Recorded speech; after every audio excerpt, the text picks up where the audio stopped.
Olá pessoal, tudo bem? Bom dia, boa tarde, boa noite, não sei em qual momento do dia vocês estão assistindo esse vídeo. O meu nome é Atílio Surian e hoje eu vou estar aqui conduzindo com vocês não quero chamar de palestra, né? Acho que palestra é um negócio muito formalizado. Esse bate-papo, essa discussão, esse ponto de vista aí sobre o circo, em especial o circo contemporâneo e o ensino das artes circenses, né? A profissionalização em circo. Vamos tentar discutir um pouco o impacto que o circo gera e gerou, né, na sociedade e como o ensino das artes circenses tem se moldado aí atualmente, né? Dando um foco um pouquinho no estudo de circo no exterior do Brasil, que tem a ver com a minha formação. Vou tentar explicar um pouquinho para vocês, de uma maneira bem breve, a história do circo. Tentar discutir um pouco o circo contemporâneo e o cenário atual. Como eu disse, o estudo das artes circenses no exterior e a profissionalização em circo.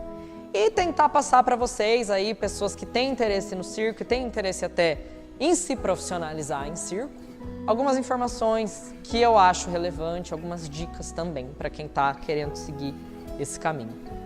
Mas antes de qualquer coisa, deixar eu me apresentar de verdade, né, para vocês, me apresentar direito. Atílio Surian, eu tenho 23 anos, eu sou um artista circense profissional, sou formado pelo National Center for Circus Arts, que é a escola, o Centro Nacional de Circo, vamos dizer assim, de Londres, no Reino Unido.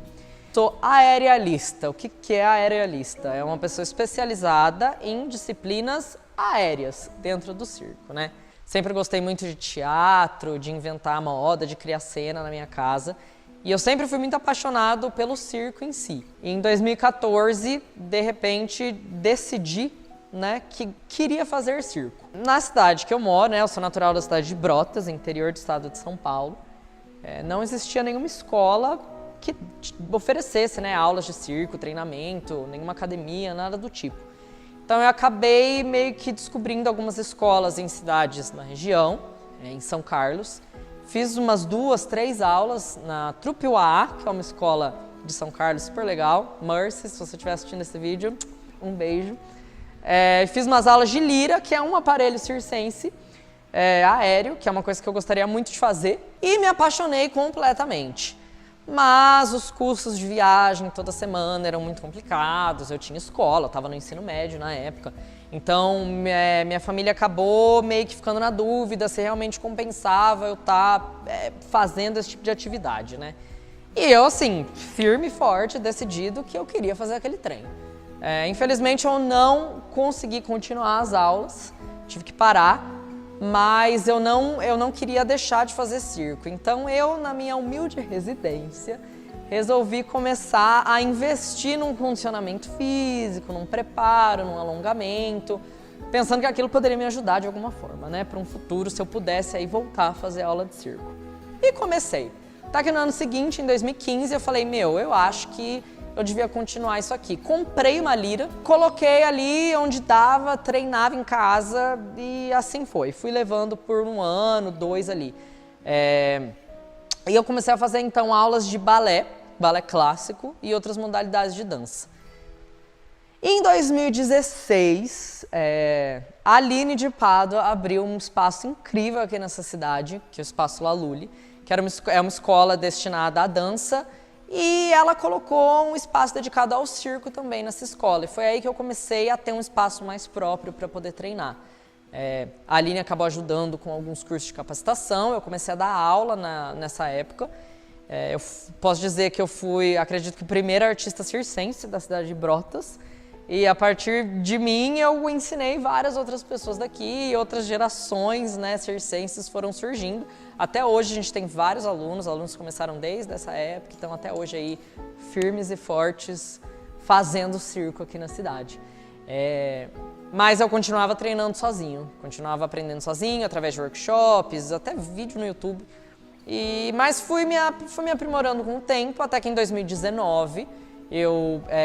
2018, 2019, eu percebi que eu precisava realmente me capacitar mais e eu queria buscar esse passo além, né, no ensino de circo. Porque você treinar circo é uma coisa, Você fazer como hobby é uma coisa, você fazer como uma atividade física é outra. Agora, você viver de circo é uma conversa totalmente diferente. Não é uma coisa simples, não é uma coisa fácil. Você evoluir tecnicamente demanda um treino muito específico, demanda tempo e, enfim, é para isso que existem, né, essas escolas de formação. É para te passar de um artista aspirante para um artista profissional de circo, é te colocar nesse ritmo de treino intensivo, de treino em período integral, te moldar, né, para se tornar um artista pronto para o mercado de trabalho. Então, apliquei para o National Center for Circus Arts de Londres, fiz a audição, vou falar um pouquinho disso mais para frente, passei na audição e fiquei lá por 2 anos nesse curso de formação, me especializando hoje na minha modalidade principal, que é Dance Trapeze, que é um trapézio, na verdade, preso a um ponto fixo, que gira, roda, vai para o chão, tem muita dança envolvida no meio, já que eu tenho esse background aí um pouco mais para dança, eu acabo usando no meu número também. E me formei ano passado lá. Desde então, eu tenho trabalhado com um grupo de jovens aqui de Brotas, do interior de São Paulo, que é a CIA do Ar Livre, desenvolvendo espetáculos, criando circo contemporâneo, né? Espetáculos de circo que unem a dança, o teatro e são realizados ao ar livre, nos locais que temos aqui na cidade e na região também. Então, este sou eu, muito prazer. Não é novidade para ninguém, assim, desde a antiguidade, o ser humano, ele já necessitava de formas de entretenimento para passar o tempo, né? E formas de entretenimento que retratam muito como a sociedade era. Então, no circo a gente consegue ver isso ao longo da trajetória, assim como em outras formas de manifestação artísticas, a dança, o teatro.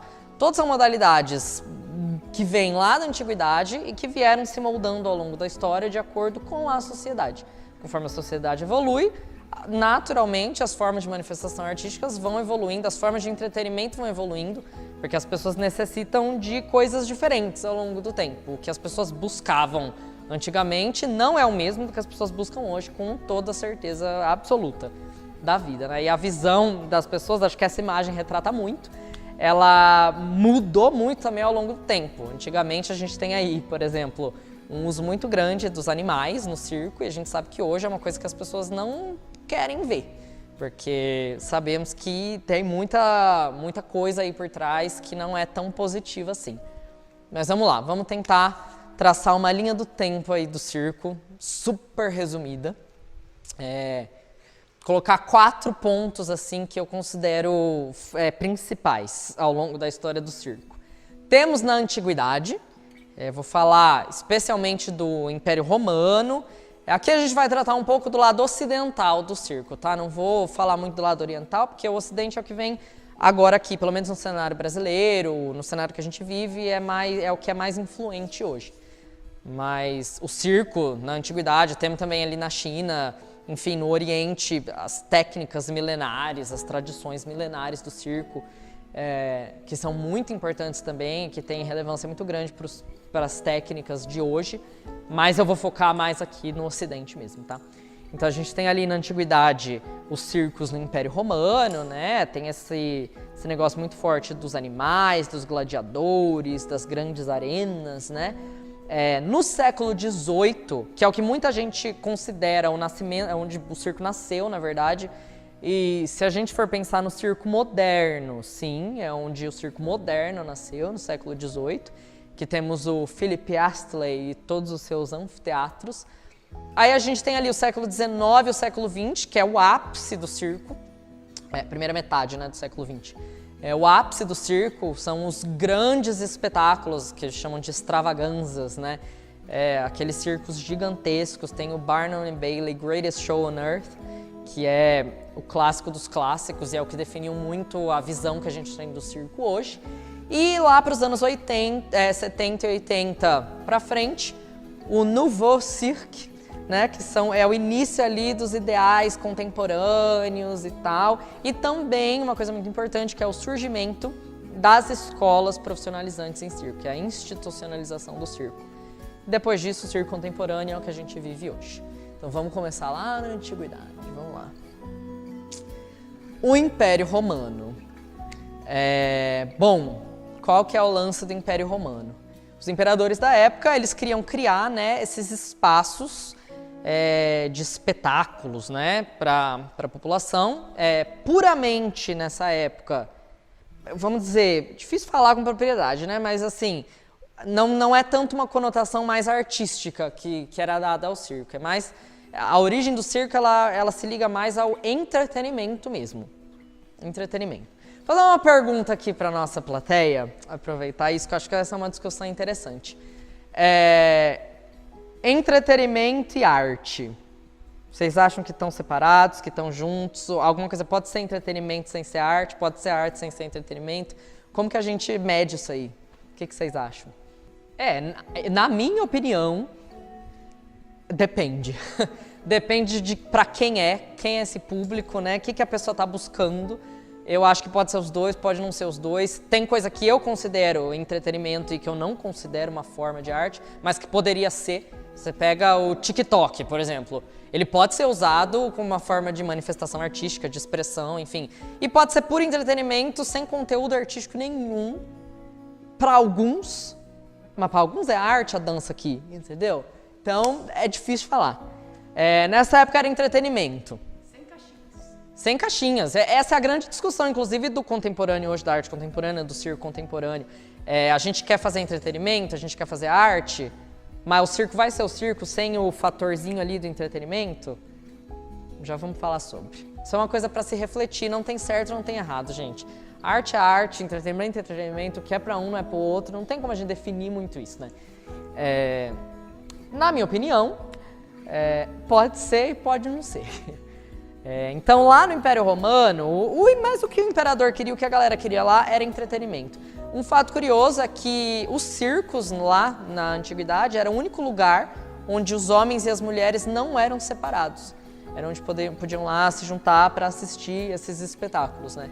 Então não tinha essa separação. O que define o circo do Império Romano? Corridas de cavalo, principalmente.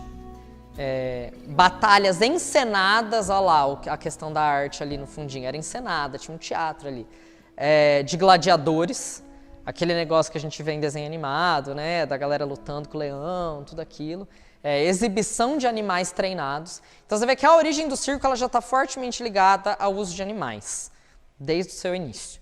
Animais treinados, a exibir essa força, essa coisa que não é todo mundo que vai fazer, não é todo mundo que vai correr com o cavalo, não é todo mundo que vai abrir a boca do leão. Então já geram a questão o fator uau, né, do espetáculo ali. Esses locais eram gigantes, eram construções mesmo físicas, arenas, né? Assim, é impressionante. O circo mais antigo que se tem datado, né, do Império Romano, os circos máximos. Tinha uma capacidade de simplesmente 250 mil pessoas, em média.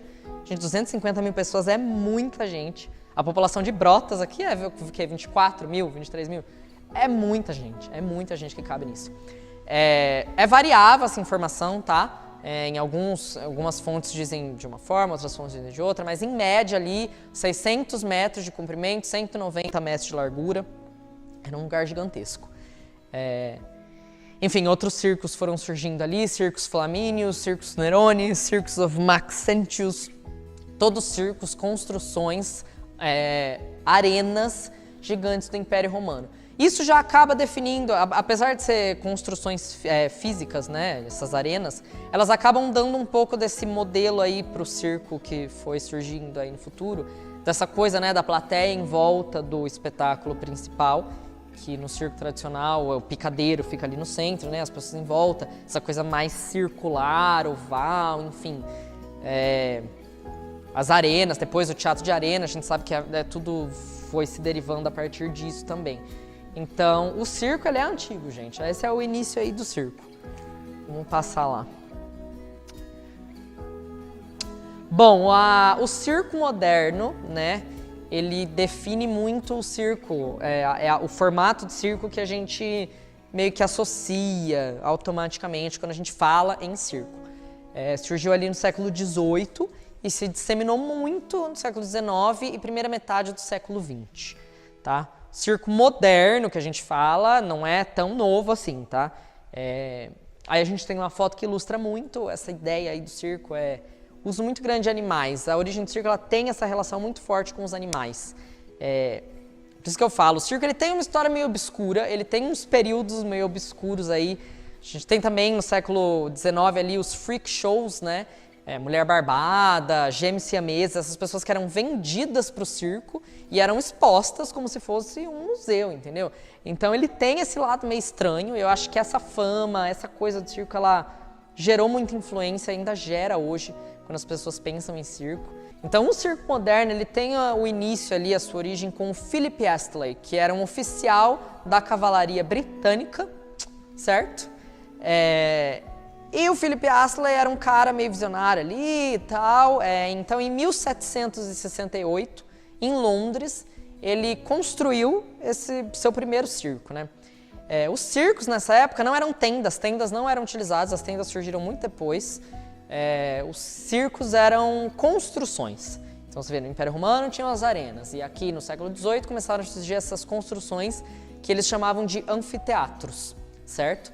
Tem esse formato aí, meio circular, a plateia em volta, que é como eu disse, mas eram construções mesmo físicas, tá? Prédios. Principalmente o que era apresentado aí nesses circos de Philip Astley, truques equestres. Então ele era um oficial da cavalaria, né? Ele sabia mexer com cavalo. Então eles apresentavam esses números com cavalo. Ele não criou esses truques, ele não criou nada, ele reproduzia. Mas ele foi a primeira pessoa a construir um lugar específico dedicado à apresentação dessas coisas para um público, entendeu? Então, o Circle, né, que era o lugar onde essas apresentações aconteciam, acabou depois de um tempo, sendo chamado de circo. Pelo local mesmo, pelo espaço físico, pela construção. Foi daí que surgiu o nome. Muitas pessoas foram dando continuidade a esse trabalho aí do Astley, né? E alguns anos depois ele começou a viajar pela Europa e construir outros circos, outros espaços destinados ao circo ao redor da Europa. Foi aí que esse negócio foi se disseminando, se espalhando e o público foi ganhando interesse aí. Hoje a Europa é um dos lugares mais fortes se você for pensar no circo, né? Porque grande parte da história do circo moderno, pelo menos, se iniciou lá, e do circo contemporâneo depois. Então tem um papel muito grande ali a Europa na disseminação do circo. Bom, nos Estados Unidos, enquanto tudo isso rolava na Europa, vamos dizer que o primeiro circo moderno surgiu ali em 1793, que foi o The Circus of Pepin and Brashard. E em 1825, Joshua Purdy usou a primeira tenda para fazer circo. Pouco tempo depois, levaram a primeira tenda lá para a Inglaterra, e a partir daí as tendas foram ganhando mais popularidade, né? Porque, assim, você viajar e cada lugar que você parar, você construir um prédio para o circo, é uma coisa. Esse prédio vai ser utilizado ali sempre vai rolar uma coisa. Mas você ter ali uma companhia e poder viajar numa tenda facilita muito o trabalho, né? A tenda ela é fácil de transportar, ela torna o circo mais fácil de se viajar, já que começou a se ganhar essa característica itinerante do circo, né? De ir de lugar para lugar. Então a tenda ela torna tudo mais simples. Então, aos pouquinhos, as tendas foram aí substituindo as construções como forma principal de disseminação do circo. Circos itinerantes mesmo, eles passaram a viajar em tendas. Então ali, durante o século XIX, primeira metade do século XX, os circos itinerantes, as tendas de circo, eram a principal forma de entretenimento da população. A galera amava o circo, era um negócio surreal. O grande auge do circo foi nessa época. E não eram tendas, não, essas tendas que chegam na cidade ali, é uma tenda de entrada, uma tenda de apresentação. As tendas do circo do século XIX eram majestosas, eram tendas gigantescas, pensa ali no Império Romano. Era mais de uma tenda, então o ring, né, que a galera chama, que é o picadeiro, Tem os chamados Three Rings Extravaganzas, né? Que são 3 picadeiros. Você imagina um lugar com 3 picadeiros, tudo rolava ali ao mesmo tempo, a galera assistia um pedaço, assistia o outro, aí você tinha uma tenda separada, dedicada só aos animais, que era o chamado menagerie, né? Tipo um zoológico, uma exibição ali de animais. Aí na apresentação rolava uns negócios, você ia pro outro lado, tinha animal, você ia pro outro lado, tinha bicho, era muita gente dentro daquela tenda. Tanto que a gente tem aí, entre 1897 e 1902, The Barnum and Bailey Greatest Show on Earth. Barnum and Bailey são os principais nomes aí do entretenimento, né, e desse circuito itinerante de circo. Eles eram a definição, assim, a personificação de um showman, entendeu? Eles representavam ali e faturaram horrores de dinheiro. Era um negócio grandioso mesmo. Tem um documentário, American Experience, The Circus. Se vocês entrarem, tem na internet, se eu não me engano, conta bem detalhado essa história aí do circo, esses períodos. E tem vários filmes também que falam um pouco do Barnum and Bailey. Foi-se assim até ali, metade do século XX. Era a grande forma de entretenimento, né? Mas, infelizmente, o circo começou ali a decair um pouco depois da guerra, né? Da Segunda Guerra. Acho que tudo, né? A gente sabe na história da humanidade que o período pós-guerra foi um período de refazer o mundo inteiro ali, né? Tudo mudou, tudo foi se reconstruindo e com o circo não seria diferente, com certeza. Mas uma coisa que foi crucial ali para essa queda do circo como principal forma de entretenimento é justamente o surgimento de novas formas de entretenimento. Então a gente tem a televisão.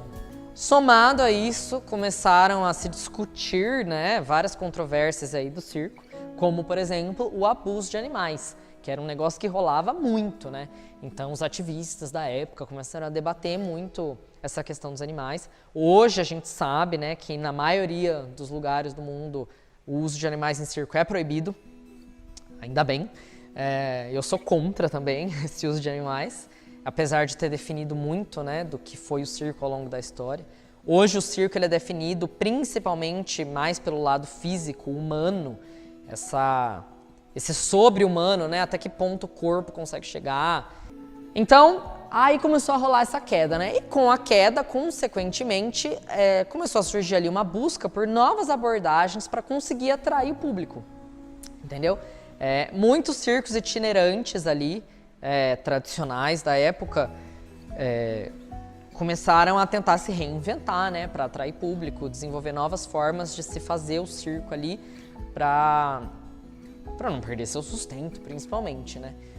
E é aí que começa ali a se repensar um pouco no que é o circo, qual é o papel do circo, como fazer circo, como não fazer circo. E todo mundo aí se desdobrando, né, para não deixar o circo morrer. Mas rolou ali realmente uma grande queda no interesse do público pelo circo, né? Deixou de ser aquele negócio majestoso. Voltando um pouquinho no tempo, uma coisa importante de se falar é que na União Soviética, em 1919, a atual União Soviética, né? O líder ali da URSS, Lenin, ele teve ali uma ideia de institucionalizar, nacionalizar os circos russos. A galera da Rússia adorava o circo, Lenin adorava o circo e ele quis dar essa nacionalização aí. Então, a URSS institucionalizou os circos russos em 1919. Surgiu ali a Universidade Estadual de Circo e Artes de Variedade, né, que é a Escola de Circo de Moscou. Bom, saindo desse período aí do circo moderno aí, dessa queda aí, dessa tentar se reerguer, nós temos o Nouveau Cirque. Muita gente acha que isso é o circo contemporâneo, mas hoje alguns estudiosos já definem como algo diferente, né? O novo circo e hoje o circo contemporâneo. Então, esses jovens artistas, essa galera que queriam reerguer o circo e elevá-lo como uma forma mais elevada de manifestação artística. Então, aí aquela discussão que eu falei lá no começo, que é um prato cheio aí para a galera do circo contemporâneo, que é o entretenimento puro e a arte evoluída, a arte mais avançada, mais rebuscada. Então o Nouveau Cirque ele acaba trazendo essa discussão. Temos aí uma imagem de um exemplo clássico, obviamente, que é o que todo mundo conhece hoje em dia, que é o Cirque du Soleil, que teve seu início aí nessa época, em 1984, e seus criadores, fundadores ali, foram um dos grandes pioneiros desse movimento aí. Qual é a principal característica do Nouveau Cirque? Ele tentava trazer ali novas formas de manifestação artística junto com o circo. Então a gente tem uma presença muito forte, principalmente do teatro, da dança e da música em si, que já no circo tradicional lá, a música era muito caracterizada por fanfarras, marchas, músicas que intensificavam os momentos de tensão e criavam essa atmosfera de espetáculo. No Nouveau Cirque não, a gente traz uma música que pode ser qualquer coisa, na verdade, pode ser qualquer música, é livre. Músicas que vão contribuir com a narrativa. Só que o grande ponto, a grande sacada dessa galera era linkar esses atos, transformar tudo isso numa coisa contínua que trouxesse uma narrativa, um tema ou uma estética que juntasse tudo, entendeu? Então esse é o grande ponto, esse foi o grande diferencial e foi onde as coisas começaram a querer passar para um ponto mais contemporâneo, um ponto diferente ali. E do Nouveau Cirque temos hoje o circo contemporâneo. É muito difícil falar e definir o que é o circo contemporâneo. O circo contemporâneo ele é tudo. O circo contemporâneo é tudo que é feito, é tudo que é criado, é tudo que existe no dia de hoje. Então o circo em si, que une tantas modalidades, ele tem história demais, ele tem muita história, ele tem muito contexto, ele tem uma evolução que ela é dividida entre muitas outras coisas, entendeu? E se a gente parar para pensar, o circo como a gente conhece hoje é muito novo, é muito recente. Século XVIII é uma coisa recente, entendeu? Para falar do circo moderno. Então, agora que a galera está começando a discutir mais e começar a estudar mais a fundo, né, através de pesquisas, enfim. Então, eu acho que a história do circo contemporâneo, ela ainda está começando. Então, é muito difícil falar sobre, é assim, e veio disso, e é isso. Acho que a galera está construindo agora. Vamos chegar agora no ponto principal, né, dessa apresentação, que é o ensino profissionalizante e o treinamento em artes circenses. Tem muito a ver com tudo isso que eu já falei aí anteriormente. Esse aqui é o National Center for Circus Arts, que é a escola onde eu me formei. Por muito tempo foi conhecida como Circus Space, fundada lá nos anos 70, 80, não me lembro exatamente. É um prédio maravilhoso, de surreal. É uma antiga estação, unidade de geração de energia elétrica, lá no centro de Londres. É um galpãozão enorme, com várias salas de dança, de ginástica, de acrobacia, enfim. E 2 grandes ginásios grandes, né? Grandes ginásios grandes, onde acontece a maioria dos treinos ali principais, né? Eles têm uma frase em latim escrita em cima ali do prédio que a tradução é algo do tipo do lixo se gera luz. Porque eles queimavam lixo na época, era carvão, enfim, era esse negócio de queima para gerar energia elétrica. Então é um negócio super poético, eles falam que do pó, do lixo, né, se gera a luz, se gera energia.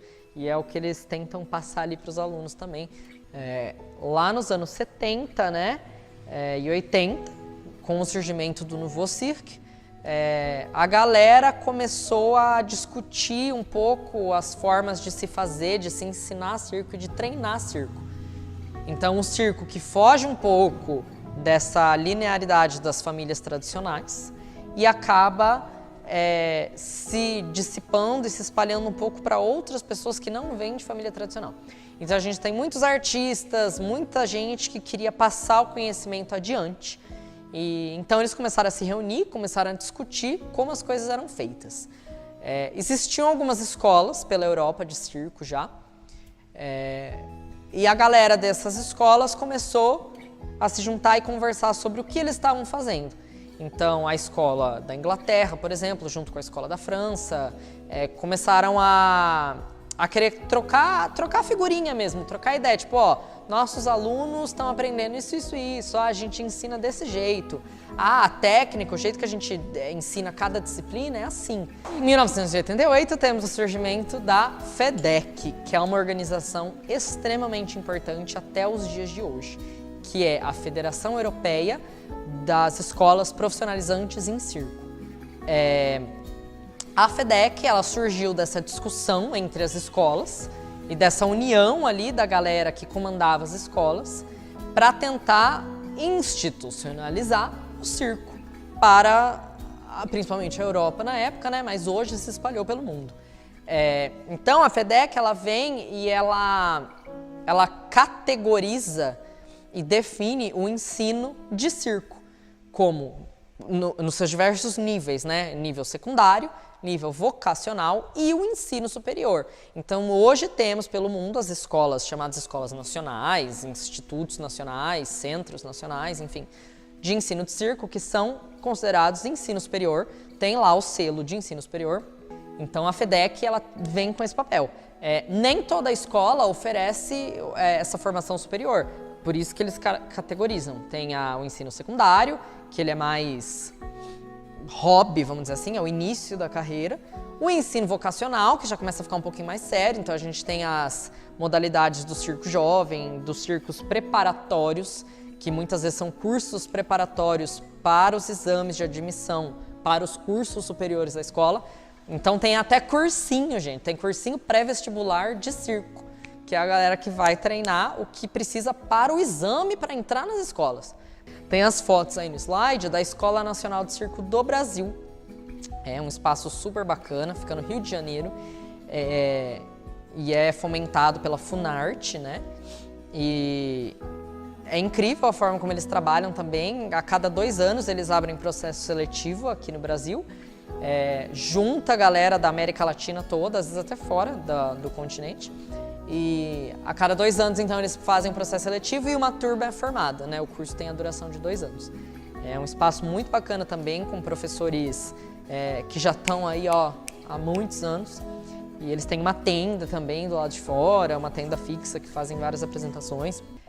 Então, a FEDEC, ela representa muito essa variedade do treinamento de circo pelo mundo. Traz discussões sobre o presente do circo, sobre o futuro do circo, e ela oferece suporte também para as escolas de circo, para alunos de circo ao redor do mundo. Suporte, às vezes, até de infraestrutura, enfim. Então, a FEDEC, ela tem um papel fundamental hoje. Se você vê uma escola credenciada, vamos dizer assim, pela FEDEC, você já sabe que tem nome ali, entendeu? Então, se você entrar no site da FEDEC, fedec.eu, você consegue acessar uma lista de todas as escolas que são filiadas a essa federação. Todas as escolas de profissionalizantes de circo que tem no mundo afora aí, que fazem parte da FEDEC. E também as escolas de nível vocacional, as escolas que têm o curso preparatório para os exames. E no site da FEDEC mesmo você consegue acessar diversas discussões, tópicos sobre o circo, como o circo está sendo feito. Existem muitas pelo mundo inteiro. Na Europa, assim, algumas que tem o NCCA, né, que é o National Center for Circus Arts, tem a CNAC na França, a ESAC na Bélgica, tem a Lido também na França, a Académie Fratellini, tem muitas escolas de circo na França. A França fomenta o circo de uma forma surreal, de incrível. Então tem muita escola lá, a maioria delas até gratuitas. Tem a Flick na Itália, a INAC em Portugal, enfim, tem muita escola de circo na Europa. Muita, todas profissionalizantes. Tem lá na Oceania, na Austrália, a National Institute for Circus Arts.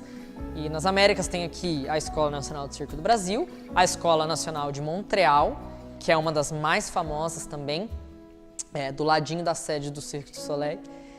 Enfim, existem muitas escolas. Como escolher uma escola? Vamos pensar por aí, tem que começar por aí, na verdade. Se você realmente quer investir nisso, claro que exige um fator financeiro, existe muita coisa. Mas isso, eu prefiro pensar que dá para se pensar nisso depois. Todas as escolas, a FEDEC, pessoas que estudaram, todo mundo está sempre muito disposto a oferecer informações. Então é muito importante você se informar antes de fazer qualquer coisa. Assim como toda faculdade que pessoas querem prestar. Quando a pessoa vai prestar um curso, ela quer saber como que funciona o curso. Então acho que esse é o ponto principal. É saber o que você quer como artista. Onde você quer chegar como artista circense. Então por isso que tem que saber primeiro, antes de qualquer coisa, vê lá, traça quais são suas inspirações principais, o que você almeja, onde você quer chegar. Isso vai definir já 50% de qual escola vou prestar, qual escola vou fazer, qual escola se encaixa mais com o meu perfil. Então vocês têm que conhecer o perfil de vocês. A partir daí, pesquisar essas escolas, né? Então entra lá no site da FEDEC, vê a lista de escola, vê o que está mais próximo da sua realidade também, né? Às vezes ir para Montreal não está próximo da sua realidade, mas ir para a escola do Rio de Janeiro tá. Ai, não quero a do Rio de Janeiro, quero prestar de Londres, tem uma tia que mora lá. Se está próximo da sua realidade, vai, tenta. Pesquisa essas escolas, faz uma lista, passa no funil, eu quero a escola X, a escola Y, a escola Z. Entra no site de cada escola, todas as escolas têm o curso detalhado, a maioria delas tem até a carga horária, a grade, como que funciona, quais são as disciplinas, o que vai ser dado no curso. Algumas informações importantes sobre os focos principais do curso, porque cada escola vai ter um foco um pouquinho diferente. Mas o que eu acho que é uma das coisas mais importantes, entra no YouTube, entra no Instagram, tudo é muito de fácil acesso hoje em dia. Procure alunos dessas escolas, entendeu? E vejam os números de graduação deles, vejam os espetáculos que a escola cria. Vocês vão conseguir, através disso, ter uma noção muito grande assim do tipo de artista que você vai se tornar se você fizer essa escola. Você consegue ver qual é a estética predominante, qual que é o estilo mais trabalhado, como que é a técnica desses alunos, como essas disciplinas são trabalhadas, e aí você consegue ver se isso realmente se encaixa no perfil que você está buscando. Então, em algumas escolas o foco maior vai ser no treino de disciplina, outras vão dar um foco maior no treinamento técnico geral, outras vão ter um pouco mais de dança, um pouco menos de teatro, outras vão ter um pouco mais de teatro, um pouco menos de dança, mas a base é a mesma.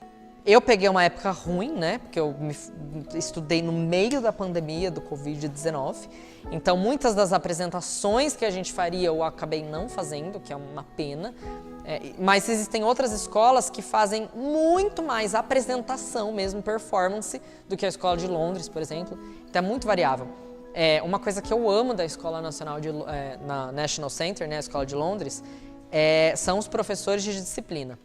Os meus professores de trapézio são sensacionais. O que eles fazem, que eu acho que é muito legal, eles trazem em temporadas artistas que estão ainda atuando, que estão performando na cena, para dar aula. Então a gente tem aula com artistas que muitas vezes a gente seguia no Instagram, que a gente admirava. Eu tive aula com um cara lá que eu era super fã. Primeira aula que eu tive com ele eu quase surtei. Então isso é muito legal, porque você acaba tendo aula e aprendendo com os seus ídolos. Então você acaba se inspirando muito neles, eles acabam te passando em retorno o conhecimento que eles têm, que você já valoriza muito. E eles acaba rolando uma troca muito grande de experiência, né? Porque eles ainda estão trabalhando na área, então eles acabam dando dicas e tal. Então isso eu acho que assim, não tem preço mesmo. A melhor parte da escola pra mim era essa. E a formatura também, que é super legal. A cerimônia de formatura de Londres, a gente tem que pular por 2 colunas de fogo, no meio de um trampolim e pegar o diploma. Então, eu pulei no meio do fogo para pegar o meu diploma na formatura. Isso, para mim, é a melhor parte. Em todas as escolas, você vai criar um ato, um número solo de conclusão de curso, que são as chamadas... Enfim, cada lugar chama de um jeito. Na minha escola era device pieces. Então, a gente teve que fazer uma pesquisa, pensar no nosso tema ali, construir esse número, tem que ter um embasamento teórico, a gente teve que apresentar, então é um TCC, vamos dizer assim, do circo. E assim você começa a traçar essa lista. Teve a lista traçada de escolas que você quer participar? Tem o processo seletivo. A maioria dos processos seletivos, como muita gente de outros países presta para escolas de outros países, eles oferecem a possibilidade de fazer a seleção online, de maneira online. Então eles vão pedir ali uma lista de exercício, coisas que você tem que fazer, e você grava o vídeo e manda. Por experiência, nem sempre acaba compensando fazer a audição por vídeo. Porque um dos fatores que vai... Lógico que eles vão analisar a sua técnica, eles vão analisar o seu potencial, mas eles veem a personalidade. E por vídeo é difícil passar a personalidade 100% e o tipo de artista que você é. Então, se você tem condições e vai e consegue investir em ir até o lugar e participar da audição presencial, eu recomendo. É muito melhor pra galera te ver. É mais ou menos parecido em todas as escolas, mais ou menos, tá? Como funciona o processo seletivo. Vai ter um teste ali de força, flexibilidade, vai ter um teste de acrobacia, vai ter um teste de parada de mão, que são os básicos, né? Vai ter um teste de teatro, dança e tal. E vai ter uma apresentaçãozinha curta ali da sua disciplina, até o momento, a modalidade que você faz, que você tem que criar e apresentar ali o seu número, né? O que muda de lugar para lugar é a forma como é feito. Então, a minha audição foi meio que um formato meio de workshop. Então, a gente passou por vários momentos, teve um treino ali de acrobacia, teve um treino de parada de mão, teve um treino de dança, a gente ia fazendo, a galera ia assistindo. E na segunda parte da audição, teatro e a apresentação do nosso número, aí todo mundo senta e assiste um por um. Em outras escolas é mais diretão, tipo, faça 10 barras, faça 10 abdominais cravados, faça uma estrelinha. Então, isso muda. Então, cada site, cada escola tem detalhado tudo que vai ter na audição. Vale a pena? 100%. Eu acho que você fazer uma escola de circo, além de te dar muito reconhecimento, não que seja fundamental fazer a escola de circo. Eu conheço artistas circenses incríveis, que têm carreiras incríveis, e não fizeram uma escola de formação em circo. Tem um outro tipo de treinamento. Até a galera das famílias tradicionais. Não é necessário. Mas se você busca essa pesquisa, se você busca esse cenário que está mais ligado com as discussões contemporâneas, eu recomendo fazer uma escola de circo. Até para você expandir a sua rede. Na escola de circo, uma coisa que você mais vai fazer é criar rede de contato. Tenho amigos para a vida toda, tenho pessoas no mundo todo, se eu precisar ir para algum lugar, eu vou ter um amigo lá. Então é muito importante criar essa rede, aprender ali outras formas de criar projetos, de apresentar um negócio, entendeu? E fazer essa pesquisa para criar o seu número, ter um treinamento técnico, é um tempo dedicado ali que você vai ter, alguns anos, só para desenvolver a tua técnica, só para desenvolver o seu número final, entendeu? Então é um negócio incrível, é uma experiência incrível e que pode já te deslanchar ali para um mercado de trabalho, um nicho específico ou festivais de circo, enfim. Contatos incríveis. Eu acho que agora no Brasil está rolando bastante influência do circo contemporâneo europeu. Tem muitas tendências chegando aqui. Companhias menores que estão fazendo aí espetáculos mais contemporâneos, que estão com esse gostinho mais assim. Tem todo esse circuito do Sesc que rola de vários espetáculos, tem alguns festivais bem legais acontecendo no Brasil. E tem circos incríveis no Brasil também. Tem circos mais tradicionais, tem circos mais no estilo nouveau, tem o Circo dos Sonhos, por exemplo, que é uma produção super legal. Enfim, tem possibilidade de trabalho no Brasil? Tem, com toda certeza. Tem a Escola Nacional de Circo no Brasil, que é incrível e que segue alguma das tendências também das escolas europeias? Tem, e é um lugar super legal e que tem um suporte super legal para os alunos também. Mas muitos artistas acabam buscando realmente o cenário internacional por conta da valorização, né? A gente sabe que, infelizmente, no Brasil, as artes, no geral, não são tão valorizadas, até mesmo pelo público geral, como em outros lugares. Isso é fato, é o que é, infelizmente. Tem uma luta maior agora? Tem projetos legais? Tem, mas ainda assim é diferente. Você vê lugares como a França, até mesmo a Inglaterra, é muito mais fácil de se fazer as coisas. Então os artistas que acabaram de se formar, eles têm acesso mais fácil a espaços para treino, a residências artísticas, a pessoas para dirigir projetos, e eles podem aplicar aos fundings, né, aos financiamentos governamentais com muito mais facilidade. qualquer um vai lá, escreve um projeto, eu tenho um espetáculo que eu quero passar um ano montando esse espetáculo em residência. Você aplica, você recebe o financiamento e você faz o seu projeto. Então tem uma facilidade ali. É claro que a valorização, o público, ele quer esse circo contemporâneo. Você tem público por circo contemporâneo, você tem público para o circo tradicional, você tem público para tudo.